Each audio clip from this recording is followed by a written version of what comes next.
The words, "don't be afraid," seem so easy, don't they? Yet, they are so hard. Like Laszlo in the story, we can try to not be afraid. But sometimes we just know that we are.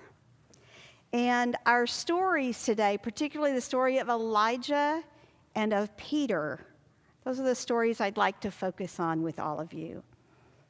So let's put Elijah's story in a little bit of context. Elijah had just finished this huge test of Yahweh's power. You remember the story? There was Ahab was king and Jezebel was queen, and Jezebel had brought a lot of people to worship Baal with her. And so there was a test that was set up. 450 prophets of Baal would pray at their altar, and the bull sacrifice would be burned. That was the hope. And then Elijah would be at another altar, and they would pray to Yahweh. Which one of them was more powerful? So we have 450 priests singing, dancing, praying, going around and around and around from morning to noon, and nothing happened. In fact, Elijah was pretty snarky toward them when you read the story. It's pretty fun. After that, they kind of gave up. They were exhausted, so they gave up. And Elijah then went to where the destroyed temple to Yahweh, not temple, altar to Yahweh was, and he rebuilt the altar. He put the sacrifice on the altar, and then he said to people, dump 4 huge jars of water on all of this, get it all wet. Not just once, twice, did it 3 times. So the altar was soggy. Then Elijah prayed to Yahweh, and what happened? The ball of fire that consumed the sacrifice. Evidence that Yahweh was real and more powerful than Baal. Elijah's response was to have all of the prophets of Baal killed. We can talk about that another time. But there was success, evidence. Elijah, the prophet of Yahweh, proved that Yahweh was real. And Jezebel's response to that was to issue an edict, a death warrant for Elijah, so he runs. That's where this story starts. He has run away. He's exhausted. He's frustrated. He's angry. He's tired. He goes to the mountain, the same mountain that Moses had received the 10 Commandments on, and he hides in a cave. And he hears Yahweh say, "What are you doing here, Elijah?" And I love his response. "I have been very zealous for the Lord, the God of hosts, but the Israelites have forsaken your covenant, thrown down your altars, and killed your prophets with the sword. I alone am left, and they are seeking my life to take it away."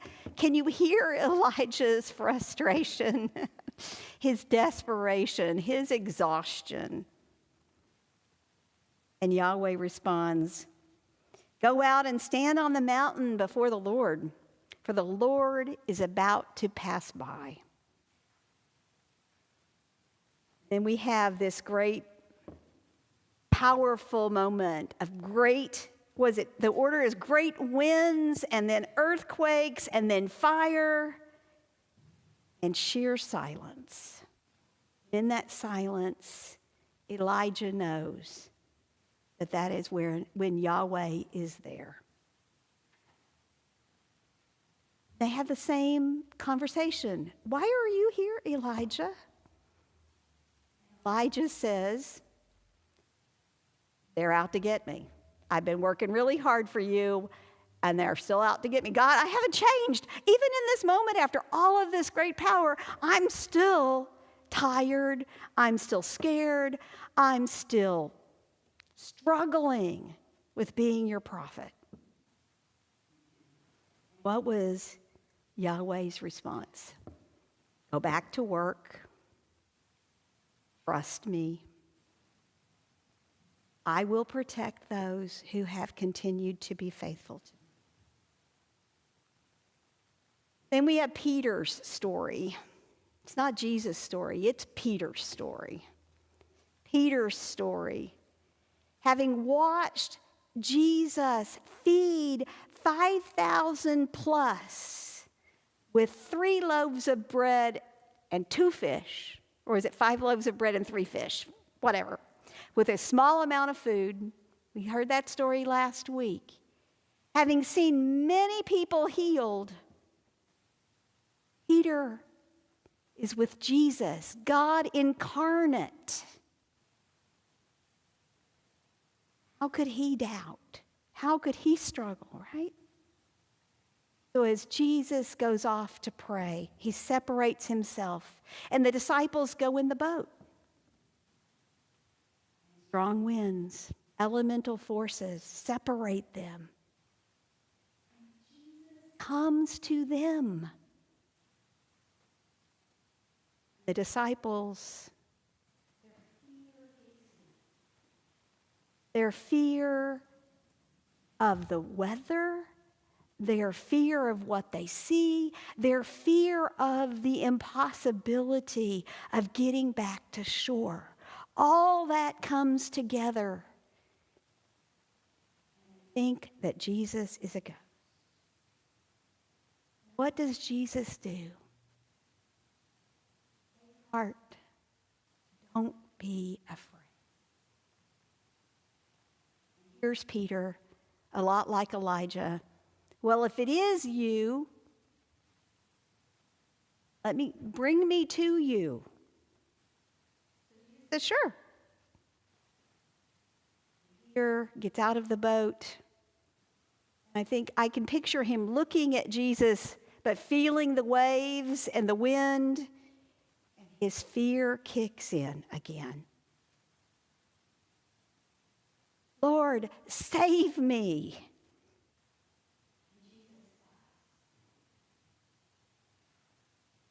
Elijah and Peter are great examples for us of what it is to be faithful people who struggle with fear, who struggle with doubt, who struggle with wondering if the powers of the world are stronger than God.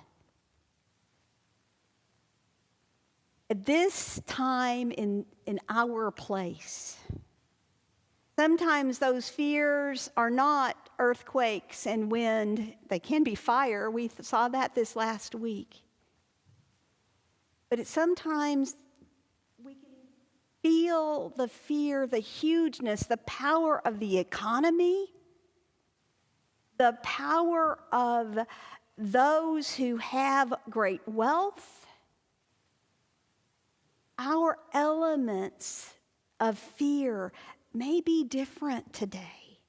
They're still overwhelming. They're still so big, they can seem like they're too big for us to deal with.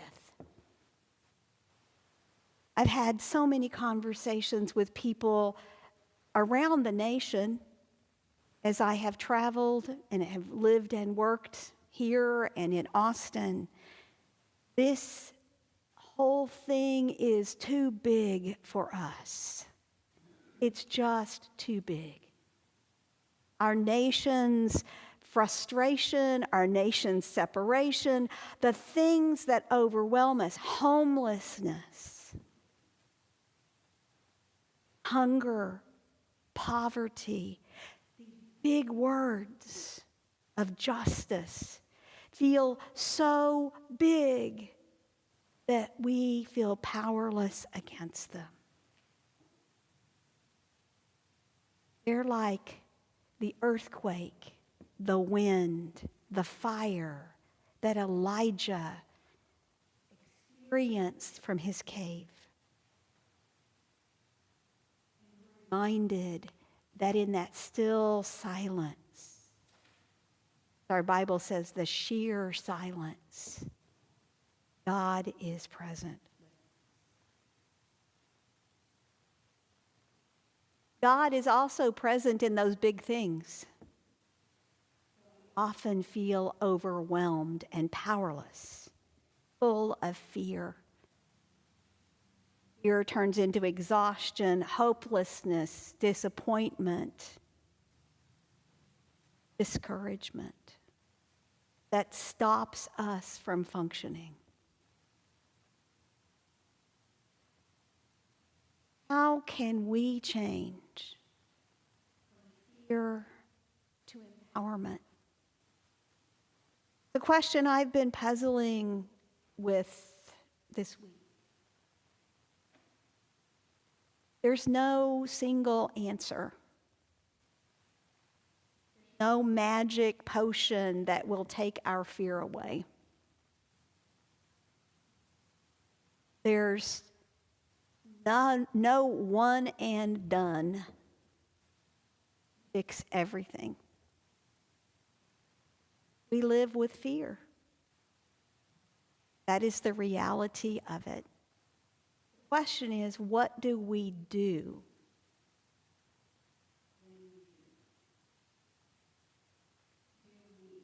Isolate? Do we hide? Do we listen to only those who agree with us so we don't have to think about anything that's hard? Run away? Or do we let God give us the light bulb so that we can live with the darkness, knowing that the darkness is there? God wants to give us the confidence to keep working. That is God's relationships. God's commitment to us is, I will be with you always. Come, take my hand, Jesus says. We have to be willing to reach for that hand. Not that we don't doubt, that we are willing to reach. As Laszlo in the story did, Laszlo was willing to go down in that basement. Did you realize that in that story? How much it must have taken that child to go down into the dark in that basement. That's faith. Faith that empowers change. So when we feel doubt, just like Elijah, just like Peter, turn to God, knowing that God is there and God will walk with us through every moment, and that God will be with us as we work to let love conquer all of the stuff that is in our culture, in our world today. God is here. Do not be afraid.